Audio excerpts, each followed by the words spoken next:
যে মাটির নিচে ভয়ঙ্কর যে ঘরগুলো আছে এই জায়গাগুলোকে আমি দেখেছি। রিমান্ডে আমি 10 দিন ছিলাম। ভয়ঙ্কর ভয়ঙ্কর জায়গা আমাকে তারা দেখিয়েছে। যে সমস্ত জিনিস নিয়ে এই নখ তুলে ফেলে ওই জিনিসগুলো আমি দেখেছিলাম। আমারও বলছিল আপনার তলবো যে মাটির নিচে ভয়ঙ্কর যে ঘরগুলো আছে এই জায়গাগুলোকে আমি দেখেছি। 12 ঘন্টা আমারে একেবারে হাত উপরে দিয়ে চোখ কালো কাপড় দিয়ে বেঁধে পেছনে বেঁধে দাঁড় করিয়ে রেখেছিল। কঠিন কঠিন শাস্তি আমিও পেয়েছি, কিন্তু আমার চামড়া খসেনি। বুঝেছি? 3 বছর যে অবস্থায় ছিলাম, খাওয়া দাওয়ার ঠিক ছিল না, চিন্তা পেরেশানিতে, তারপরও আমার চামড়া খসেনি। আল্লাহ পাক বলেন নাজ্জাআতাল লিশাওয়া, তোরে এমন ঘরে ঢোকাবো এই লাজায় ঢুকতে দেরি, চামড়া খসতে দেরি হবে না। আপনার কথাগুলো কি হাসি মনে হচ্ছে? শুনতে যত সহজ মনে হচ্ছে, এটা কি বাস্তবে অত সহজ? আলেম যারা আছে তারা তো বোঝার কথা। কত ভয়ঙ্কর জায়গায় আল্লাহ প্রবেশ করালে আগে চামড়া খসে যাবে। শুধু চামড়া খসবে না, এর পরবর্তী 2টা আয়াত আরো কঠিন।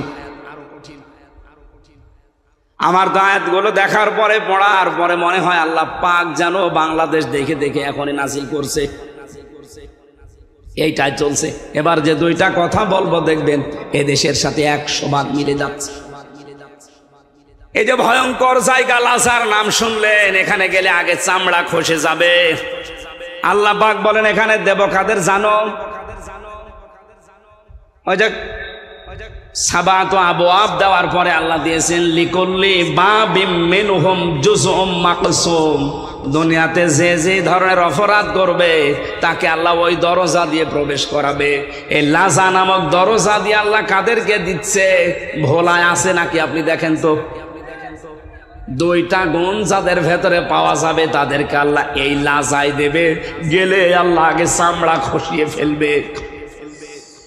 1 নম্বরে আল্লাহ পাক বলেন লাজা ডাকবে তাদের, তাদউ মান আদবারা ওয়া তাওয়াল্লা ওয়া জামাআ ফাআওয়া।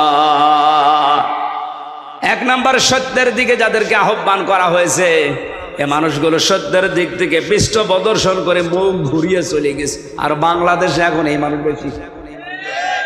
আমি যে 1-1.5 ঘন্টা ধরে ঝাড় শব্দের ব্যাখ্যা বলছিলাম, অনেক মানুষ এখনো পর্যন্ত কোরআনকে বিজয় করা এই কথা শুনলে রাজনীতি মনে করে। অথচ এটা সত্য কথা। রসুলের কথা কি কথা?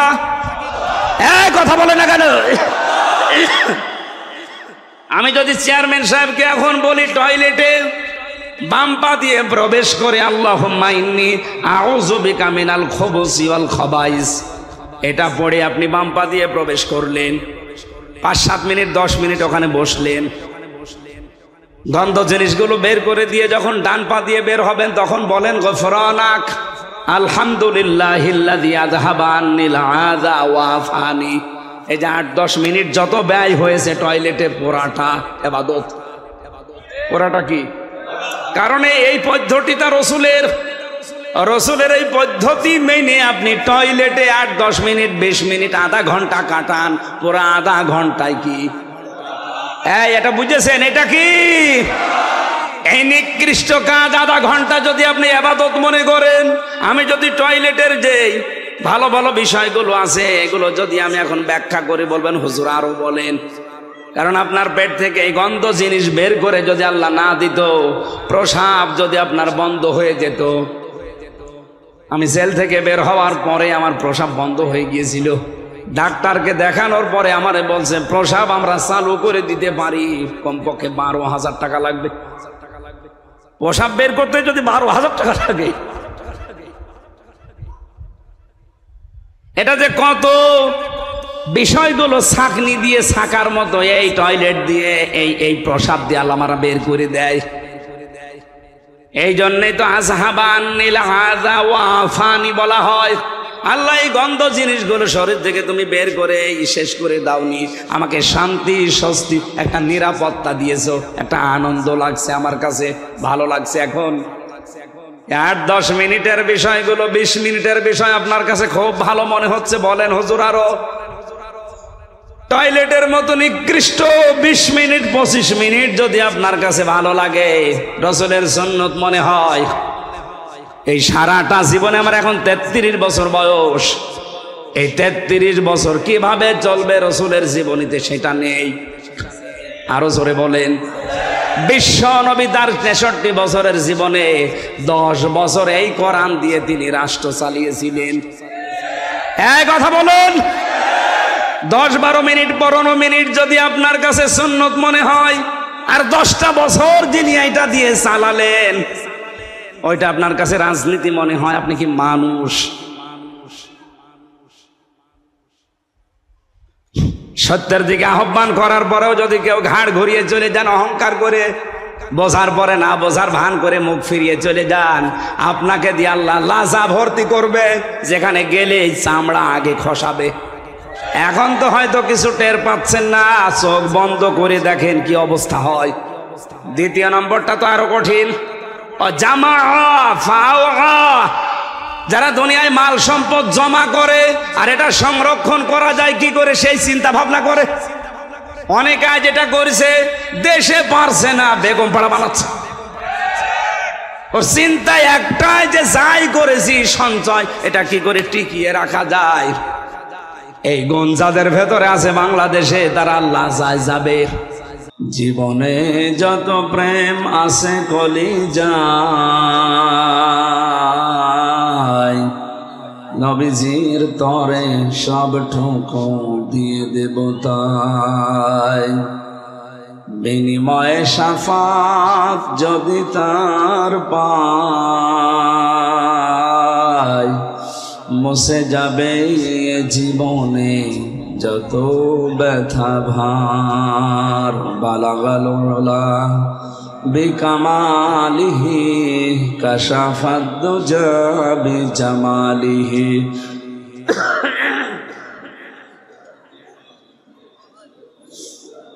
সাল্লু আলাইহি ওয়া আলিহি। আলহামদুলিল্লাহ,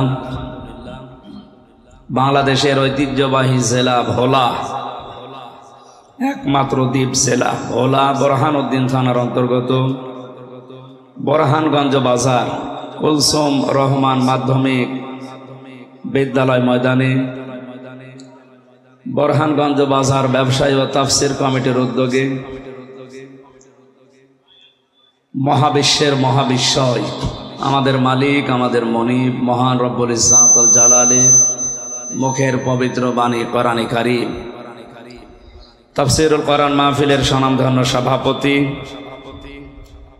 এই ইউনিয়ন পরিষদের সম্মানিত চেয়ারম্যান, আমাদের অভিভাবক, হায়াতে তাজ্জাবা সিহাতে কুল্লিয়া কামনা করছি আল্লাহ যেন দান করেন, বলেন আমিন। এতক্ষণ পর্যন্ত সুরের জগতে আপনাদেরকে মাতিয়ে রেখেছিলেন জাতীয় পুরস্কার প্রাপ্ত জনপ্রিয় কণ্ঠশিল্পী, টেলিভিশন উপস্থাপক এবং বিচারক, ইসলামিক চিন্তাবিদ, শিক্ষাবিদ,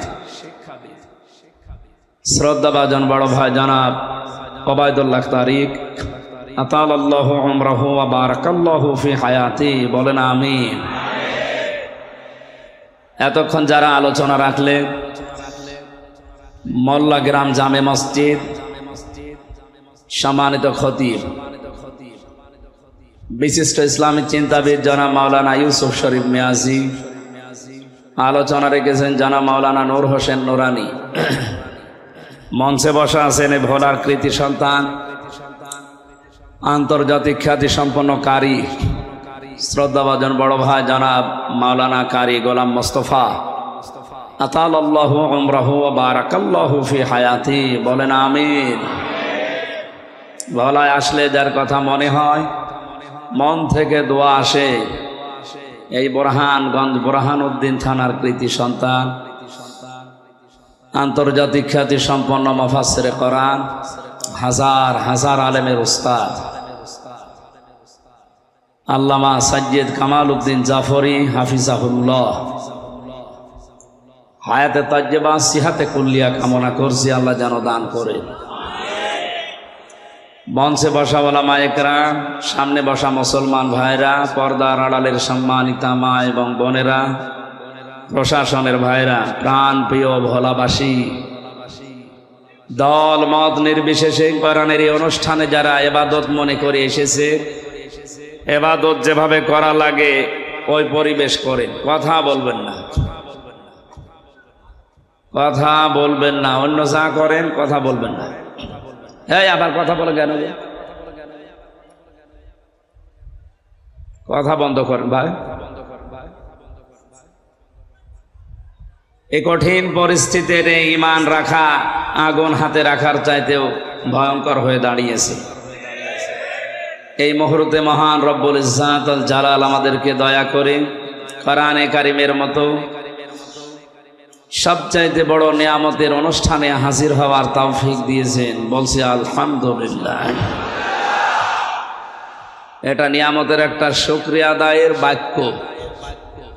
কেউ যদি নিয়ামতের শুকরিয়া আদায় করতে চায়, তিনটা শর্ত তাকে মানা লাগবে। কয়টা? আল্লাহ রাব্বুল আলামিন বলেন, ওয়াইদ তাআযানা রাব্বুকুম লাইন শাকারতুম লাযিদান্নাকুম ওয়া লাইন কাফারতুম ইন্না আযাবি লাশাদীদ। যদি কেউ নিয়ামতের শুকরিয়া আদায় করে, আমি আল্লাহ জীবনে ওই নিয়ামত আরো বৃদ্ধি করে দেব। যদি নিয়ামতের নাশুকরি করে, দাম না দেয়, কুফরি করে, আমি আল্লাহর জীবন থেকে ওটা তো ছিনিয়ে নেব, ওই আযাবের ভেতরে ফেলে দেব। তাফসিরে মনির মুফাসসিরে আয়াতের তাফসির করতে গিয়ে তিনটা শর্ত দিয়েছেন পৃথিবীর যে কোনো নিয়ামতের শুকরিয়া আদায়ের মাধ্যম হিসাবে। এক নম্বরে আপনাকে জবান দিয়ে স্বীকার করা লাগবে যে এটা আমাদের নিয়ামত। এটা কি? এটা যা নিয়ামত, এটা আমি আসার সময় লঞ্চ থেকে স্পিরিট বোর্ড থেকে নামার পরে বুঝতে পেরেছি যে আজকে ভোলায় যারা আছে এই দ্বীপে সবার কাছে কোরআনের এই অনুষ্ঠানটা আজকে নিয়ামত। আল্লাহ পাক বলেন, এই একটা কিতাব যেটা আপনাকে আমি দিয়েছি, শুধু চুমা খাবেন আর মাথার উপরে রেখে দেবেন। বলেন না, ইয়াতের মূল লক্ষ্য যেটা আমি অনেকগুলো তাফসির এক জায়গায় মিলিয়ে সমন্বয় করে যেটা আমার বুঝে এসেছে, দেখেন তো বাস্তবে মিলে কিনা। আল্লাহ পাক বোঝাতে চেয়েছেন, নবী আপনি এই কোরআনটা পাওয়ার পরে জাতিকে আপনি এইটার মাধ্যমে সতর্ক করবেন। আর এটা সতর্ক করার সময় আপনার মনের ভেতরে যেন কোনো সংকীর্ণতা কাজ না করে। হারাজন শব্দের ব্যাখ্যা আছে দুইটা। এক নম্বরে, কোরআন দিয়ে যখন আপনি উপদেশ দিতে যাবেন জাতির সামনে, আপনার সামনে এমন এমন মানুষ বসা থাকবে, তারা আপনার কোরআনের বক্তব্য না বোঝার কারণে মন খারাপ করতে পারে। এ ধরনের মানুষ দেশে নেই। দুই নম্বরে, এই ভোলা দ্বীপে হাজারো বছর ধরে আবাহমান কাল থেকে এমন এমন নিয়ম নীতি ইবাদত মনে করে মানুষ পালন করে আসছে, আসলে যেটা ইবাদত না। ইবাদত হওয়ার জন্য আল্লাহর হুকুম লাগবে, রসুলের তরিকা লাগবে। কথা বলেন না কেন? আমি আপনি যতই ভালো মনে করে আন্দাজে একটা কিছু বানিয়ে নিলাম, ইবাদত হবে না, জীবনও না। ইবাদত হওয়ার জন্য শর্ত হচ্ছে আল্লাহর হুকুম, রাসূলের তরিকা। আমাদের দেশে অনেক জায়গায় আমরা এটা দেখি, আল্লাহর হুকুম হয়তো আছে কিন্তু রসুলের তরিকা নেই। তরিকা আছে বাবার। জিকির একটা ইবাদত, আল্লাহর হুকুম আছে না নেই? উযকুরুল্লাহ, তোমরা আল্লাহর জিকির করো। এই শব্দটাকে সামনে রেখে কি কারণে, কিভাবে, কোন পদ্ধতিতে, কখন জিকির করবেন, এটা নিয়ম নীতি, সময়, এ পদ্ধতি জানিয়েছে রাসূলুল্লাহ। কথা বলেন না কেন? রাসূলুল্লাহর এই পদ্ধতি বাদ দিয়েছে অনেকেই নিজের দরবার কেন্দ্রিক, বাবা কেন্দ্রিক পদ্ধতি আবিষ্কার করেছে। নবীজি আপনি যখন এটা বলতে যাবেন কোরআন দিয়ে, তখন দেখবেন ওই জামানায় কিছু মানুষ দেখবে না আমার বাবা, আমার দাদা, আমার পরদাদা করেছে এইভাবে, এ মোহাম্মদ নতুন করে কি বলে? তখন আপনার এই কথা মানতে চাবে না। শুধু মানতে চাবে না তা না, ওয়াইদা তুতলা আলাইহিম আয়াতুনা বাজ্জিনাতিন তারিফু ফি ওয়ুজুহিল্লাযিনা কাফারুল মুনকার। আয়াতের ভেতরে দুইটা বিষয় আছে। কারি গোলাম মোস্তফা আর আমির হামজা, দুইটা বিষয় আয়াতের ভেতরে আমি বলছি। এক নম্বরে আয়াতুনা, তুতলা আলাইহিম আয়াতুনা, যখন তেলাওয়াত করবে আপনাদের সামনে আল্লাহর কোরআন, এ পর্যন্ত উনি যেহেতু তেলাওয়াত করেন সংসদে পর্যন্ত, আন্তর্জাতিক বিভিন্ন অঙ্গনে সুরের ঝংকার তুলে কোরআনে কারিম তেলাওয়াত করে মুগ্ধ করেন। আয়াতের প্রথম অংশ পর্যন্ত যদি উনি এখনো এখানে বসে বসে পড়ে, ওয়াইদা তুতলা আলাইহিম আয়াতুনা, এ পর্যন্ত। এখানে যত মানুষ আছে দল মত নির্বিশেষে, আমার মনে হয় ওনার যুবক বেলার যে কণ্ঠ ছিল, এখন পান খেয়ে কণ্ঠ নষ্ট করে ফেলেছি। যুবক বয়সের ওই কণ্ঠ দিয়ে যদি এখানে ভালো মাইক দিয়ে সাউন্ড সিস্টেম দিয়ে পড়ে, সবাই গভীর মনোযোগ দিয়ে অনেকে বুঝতে পারলে কাঁদবে। পরবর্তী শব্দ যেটা, ওটা উনি হোক আর আমি হই, বাজ্জিনাত, স্পষ্ট দলিল আর প্রমাণ যেগুলো উনি এতক্ষণ পড়েছে, ওর ভেতর থেকে আল্লাহ যেটা বলতে চায়, যেটা শিক্ষা দিতে চায়, ওটা যদি আমি বাস্তব অভিজ্ঞতার আলোকে বলতে চাই, আল্লাহ বলেন, হে নবী, কোরআন যারা বিশ্বাস করে না, ওরা শুধু চোখ থাকবে তা না, দেখবেন আপনাকে তেড়ে তেড়ে মারতে আসবে। আয়াতের বাস্তবতা দেখেন তো। হারাজন শব্দের ব্যাখ্যা যেটা আপনাদের শোনাচ্ছিলাম, কোরআনে কারিম যদি আপনি যুগের জ্ঞানের আলোকে বাস্তবতার নিরিখে, সে মানধাতা বলে কি হয়েছে ওইটা না, এখন কি হওয়া দরকার সেইটা, এই অবস্থায় যদি কোরআন আপনি ব্যাখ্যা সহ তাফসির সহ বিশ্লেষণ করেন, আপনি দেখবেন অনেক মানুষ আপনার কথা না বোঝার কারণে মন খারাপ করে বসে আছে। আমি যে ফাস্তা জাহারাহুর ব্যাখ্যা করলাম বিজয়ী, এখানে অনেক মানুষের ধারণা এজহার মানে স্পষ্ট করা, প্রকাশ করা, অবশ্য ঠিক আছে। বাকি যে 33টা অর্থ আমি অভিধানে পেলাম, এর ভেতরে এজহার মানে বিজয় করা, এইটা যদি আপনি না নিয়ে শুধু স্পষ্ট নেন, আয়াতের হক আদায় হবে? বলেন। কোরআন এবং হাদিসের যেই শব্দের অর্থ যেখানে সুন্দরভাবে সেট হয়, আপনাকে ওই জায়গায় স্থান কাল পাত্র ভেদে সেট করা লাগবে। আপনি যদি সেই 1500 বছর আগে, যখন কম্পিউটার ছিল না, মোবাইল ছিল না, ইন্টারনেট ছিল না, ওই সময়ও তাফসির লেখা হয়েছে, ফামাইয়ামাল মিসকালা যাররাতিন খায়রান ইয়ারা, এই আয়াতের তাফসির আপনি অন্তত 1200 বছর 1100 বছর আগে যারা লিখেছে ওগুলো নিয়ে আসেন। ওখানে লেখা আছে, পৃথিবী থেকে যদি যাররা পরিমাণে ভালো খারাপ কাজ করে, কিয়ামতের দিন তাকে দেওয়া হবে। আপনি এইটা পাবেন। অন্তত 500 বছর আগের তাফসিরে এইটাই আছে। কিন্তু এখন আধুনিক তাফসির যারা লিখছে, এখানে কিন্তু দেওয়া হবে কথাটা নেই, কারণ এখানে আতায়াতু নেই। আতা মানে দেওয়া, এখানে আছে কি র। র শব্দের শাব্দিক অর্থ হচ্ছে চোখ দিয়ে দেখা, আর নাজারা মানে গবেষণা করে দেখা। ভাই আজকে আসার সময় একটা গজল, আমাকে একটা গান শোনাচ্ছিলেন গাড়ির ভেতরে মাওলানাদের নিয়ে, যদিও আজকে উনি রিলিজ করার কথা বলেছেন, এখানে বলেন না কেন, বলতে পারতেন। আজ হাজার হাজার ভণ্ড আলেমরে মুখোশ উন্মোচন হয়ে যেত। আমি যতটুকু শুনলাম, অনেক সুন্দর এবং বাস্তব ধর্মী, এটা গবেষণা করে করে বানিয়েছে, বাস্তবতার সাথে মিলে সব সময় চলাফেরা করে এই জন্য। সুতরাং নাজারা মানে ওনার ওই গজলটার যদি ব্যবহার করেন কেউ, তাহলে নাজারা দেওয়া লাগবে, ওটা গবেষণা ভিত্তিক। আর যদি কেউ চোখ দিয়ে কিছু দেখেন, ওখানে নাজারা না, ওখানে দেওয়া লাগবে র। ওখানে কি দেওয়া লাগবে? এখানে আল্লাহ রাব্বুল আলামিন ইয়ারা শব্দ দিয়ে জানিয়েছেন আপনি কিয়ামতের দিন চোখ দিয়ে দেখতে পারবেন। দুনিয়াতে যদি যারা পরিমাণে ভালো খারাপ কাজ যাই করেন, ভোলাবাসী একটু খেয়াল করে মিলান তো, 500 বছর আগে যখন কম্পিউটার তৈরি হয়নি, ইন্টারনেট ছিল না, ফেসবুক, মোবাইল, ভিডিও ক্যামেরা ছিল না, ওই সময় যদি কেউ তাফসীর করে মানুষকে বোঝাতো আপনি যা যা করছেন এগুলো কিন্তু ভিডিও ক্লিপ আকারে দেখানো হবে, আমার মনে হয় জমানায় কেউ বিশ্বাস করতো না, আর বলতো এ হামজা পাগল হয়ে গেছে। এক কথা বলেন না কেন?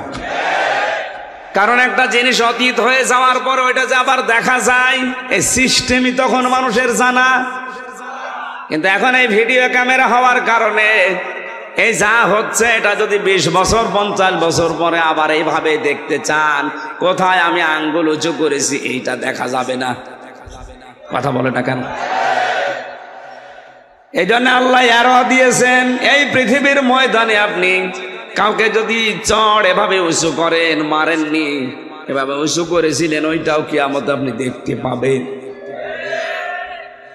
এই জন্য স্থান কাল পাত্র ভেদে দিন যত যাবে, বাস্তবতার নিরিখে কোরআনের মুজিজা দিনের সাথে যত মিলবে তত আরো আশ্চর্য বের হবে। মানুষ কোরআন বিশ্বাস করা এবং বোঝা এ মানুষের জন্য সহজ হবে। এজহার মানে তাহলে এখানে নেওয়া লাগবে শুধু স্পষ্ট করা না, শুধু প্রকাশ করা না, এখানে আধুনিক ভাবে এখন নেওয়া লাগবে এজহার মানে বিজয়ী করা। কারণ আমরা দেখতে পাচ্ছি এখন বর্তমান বিশ্বে কোন বিষয় যদি বিজয়ী না থাকে, বিজয় বেশে যদি কোনো বিষয় না আসে, তাহলে ওই বিষয়ের সফল পাওয়া যায় না। এই জন্য হাদিসের 3 আর 4 নাম্বার পয়েন্টের দিকে তাকান। নবীজির কথা কিন্তু প্রত্যেকটা গবেষণামূলক। আমাদের মতো তো বাঁচাল না, আন্দাজে উঠে নাচানাচি করলাম। কথা বলেন না কেন? নবীজির প্রতিটি কথার পেছনে যুক্তি ছিল, আর এক একটা কথাই লক্ষ লক্ষ কোটি কোটি কথা লুকিয়েছিল। যত গবেষণা করবেন, টান দেবেন, তত বের হবে। আল্লাহর নবী প্রথম 2টা কথা বলার পরেই ফা শব্দ লাগিয়েছেন। এখানে আরবি গ্রামার যারা জানে জিজ্ঞাসা করেন, ফা 19টা অর্থে ব্যবহার হয়। একালে যে বরিশালে আদর করে এক এনএসআই অফিসার আমার দই খাওয়িয়েছে, খাওয়িয়ে মুসিবতে ফেলে দিয়েছে। দই না খাওয়ায় ভালো ছিল, ওনার মন রাখতে গিয়ে দই খেয়ে আমার গলাটা আরো ব্যথা হয়ে গেছে। ভোলাবাসী, এখানে প্রথম শব্দটা নবীজি কারাল কোরআন বলার পরে ফাস্তাজারাহু দিয়েছেন। কোরআন যদি বিজয়ী হয়ে যায় তাহলে হালালকে আপনি হালাল মানতে পারবেন, হারামকে হারাম জানার পরে ছেড়ে দিতে পারবেন। এই জন্য যে সমাজে কোরআন বিজয়ী থাকে ওখানে হালালকে হালাল মানা সহজ, হারামকে হারাম জানার পরে ছেড়ে দেওয়া সহজ। কোরআন যদি বিজয়ী না থাকে, হালালকে হালাল জানার পর আপনি মানতে পারবেন না। এরকম জায়গা দেশে নেই? এই কথা বলা লাগবে।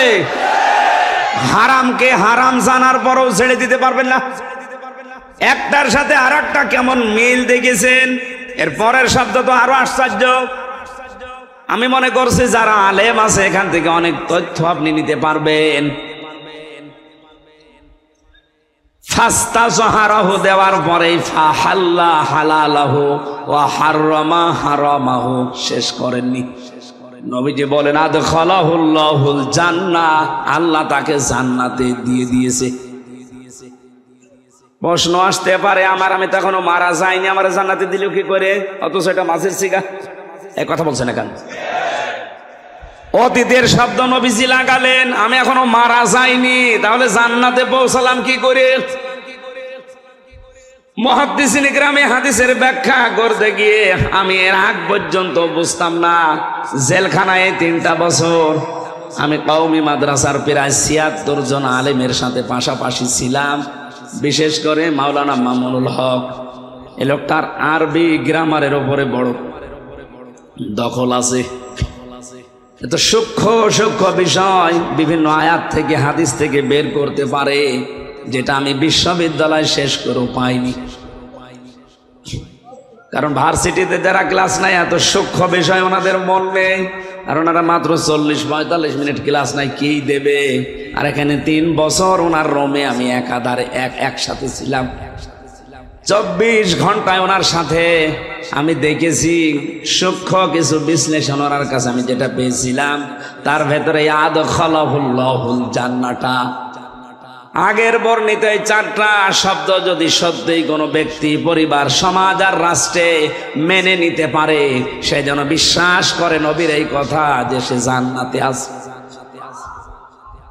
4টা শব্দ কি? কোরআন পড়বে, 4টা শর্ত আদায় করে কোরআনকে ইজহার করার চেষ্টা চালাবে, বিজয়ী করার জন্য চেষ্টা করবে। এখন যদি বলেন কোরআন বিজয়ী যদি না হয়, না হোক, কোরআন বিজয় করে দেখাতে হবে, এটা ফরজ না, চেষ্টা করা ফরজ।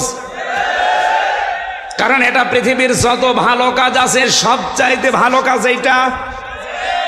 আমি এটা বানিয়ে বললাম? বলেন। কোরআনে কারিমে আল্লাহ জানিয়েছেন যালিকুম খায়রুল লাকুম ইন কুনতুম তা'লামুন, এইটাই ভালো কাজ যদি তোমরা জানো। কোনটা? এর আগে আমার আল্লাহ যে কথাগুলো দিয়েছেন এই কথাগুলো শোনেন, আর এর বিপরীতে কিছু কথা আমি বলছি, ওগুলো 2টা আপনি পাশাপাশি রেখে মিলাবেন। আল্লাহর কথা, নবীর কথা যে কত বাস্তব, আপনি এখনই ঈমান যাদের আছে আরো তাজা হয়ে যাবে, আর যাদের ঈমান নেই আবু জেহেলের মতো এ কথা শুনলেই তাদের শয়তানি বাড়বে। শয়তানি যাদের বাড়বে ওদেরটা আগে বলি? হ্যাঁ, না না, ও পরে চলে যায়, যাক, আগে আমি একটু বসিয়ে রাখি। আদখালাহুল্লাহুল জান্নাহ বলার আগে যে 4টা শব্দ নবীজি লাগিয়েছেন হাদিসে, আপনি সত্যিই নিরপেক্ষ দৃষ্টি দিয়ে যদি মিলান, কোরআন পড়বো আমি, কোরআন ইজহার করার জন্য, বিজয় করার জন্য আজকে থেকে চেষ্টা চালাবো, এটা যে নফল কাজ না, সুন্নাত কাজ না, এটা যে ফরজ, ওয়াজিব। পৃথিবীতে যত ভালো ভালো কাজ আছে সব চাইতে ভালো কাজ আল্লাহ খায়রুল লাকুম দিয়েছেন। এইটাই ভালো কাজ বলার আগে আমার আল্লাহ জানিয়ে দিলেন, তো উমিনুনা বিল্লাহি ওয়া রাসূলিহি ওয়া তুজাহিদুনা ফি সাবিলিল্লাহ বিআমওয়ালিকুম ওয়া আনফুসিকুম যালিকুম খায়রুল লাকুম। আল্লাহ বলেন, আল্লাহর উপরে যাদের বিশ্বাস আছে আর রাসূলের উপরে বিশ্বাস আছে, এই 2টাকে সামনে রেখে জান আর মাল দিয়ে আল্লাহ আর এই জমিনে আল্লাহর বিধানকে কায়েম করার জন্য, বিজয়ী করার জন্য যারা চেষ্টা চালাবে, এটা যে ভালো কাজ আমি কি বানাচ্ছি? এই বলুন, এই আয়াতের মর্মবাণী, মর্ম অর্থ, এর আসল বিষয় উপলব্ধি করার ক্ষমতা হয়তো এখন বাংলাদেশে আমাদের হচ্ছে না, কিন্তু যাদেরকে আপনি আদর্শ বলে প্রচার করেন যে সাহাবীরা আমাদের আদর্শ, তাদের দিকে তাকান তো। হযরতে মুআয মুহাব্বিজ, ওনার এই আয়াত বুঝেছিল, এজন্য 11 বছর 13 বছর বয়সেও আল্লাহর দিন বিজয় করার জন্যে হাঁটুর উপরে, পায়ের উপরে, গোড়ালের উপরে ভর দিয়ে হলেও যাওয়ার চেষ্টা করেছে। আর আমরা এভাবে বুঝি না, এজন্য হাঁটুর উপরে না, গোড়ালের উপরে না, আরো কি করে পেছন টান মারা যায় সেই চিন্তায় থাকি। আল্লাহর কসম, ভোলাবাসী, কোরআন যদি বাংলাদেশে বিজয় থাকে আর আপনি যদি হালালকে হালাল মানতে পারেন, হারামকে হারাম জানার পরে ছেড়ে দিতে পারেন, আপনি দেখবেন এ দুনিয়াটা, আমাদের বাংলাদেশটা, 228টা রাষ্ট্রের ভেতরে একটা মিনি জান্নাত হয়ে গেছে। আর এইটাই দেখতে বাকি আছে আমাদের এই 53 বছরে। এই কথা বলেন না কেন? এই জন্য কোরআনকে শুধু পড়া না, এটা ইজহার করার জন্য চেষ্টা চালাতে হবে। আর এটা নফল না ফরজ? নামাজ পড়া যেমন ফরজ, রোজা রাখা যেমন ফরজ, কোরআনে কারিমকে এই দেশে বিজয়ী করার চেষ্টা করা ওই রকম ফরজ। এটা আজ অনেকে রাজনীতি মনে করে, দুনিয়ার কাজ মনে করে পেছন ফিরে, মুখ ফিরিয়ে থাকে। ও মনে করে যে আমি কিছু জানি না। আপনি অন্ধ আচরণ করছেন, আপনার এই আচরণ, আপনার এই মনের কথা কে জানে বলেন তো? বলেন। ভোলাবাসী একটু খেয়াল করেন তো এই শব্দটা নিয়ে। বিশ্বনবী মুহাম্মদ রাসূলুল্লাহ সাল্লাল্লাহু আলাইহি সাল্লামকে আল্লাহ যদি একা বলতেন, কসম করান আমার সামনে আমি কোনোদিনই আয়াতটা আপনার সামনে পড়তাম না। শারা লাকুম মিনাদ-দ্বীন, এই আয়াতটা 13 নম্বর আয়াত সূরা শুরার। 4 জন বড় বড় নবীর নাম আল্লাহ উল্লেখ করেছেন আয়াতে। এরপরও বিশ্ব নবীকে আল্লাহ পাক জানিয়ে দিয়েছে, নবী আপনাকে আমি এ বিষয়ে ওহী করলাম যে আমার দ্বীন কায়েম করেন, আর এ বিষয়ে কোনো মত পার্থক্য চলবে না।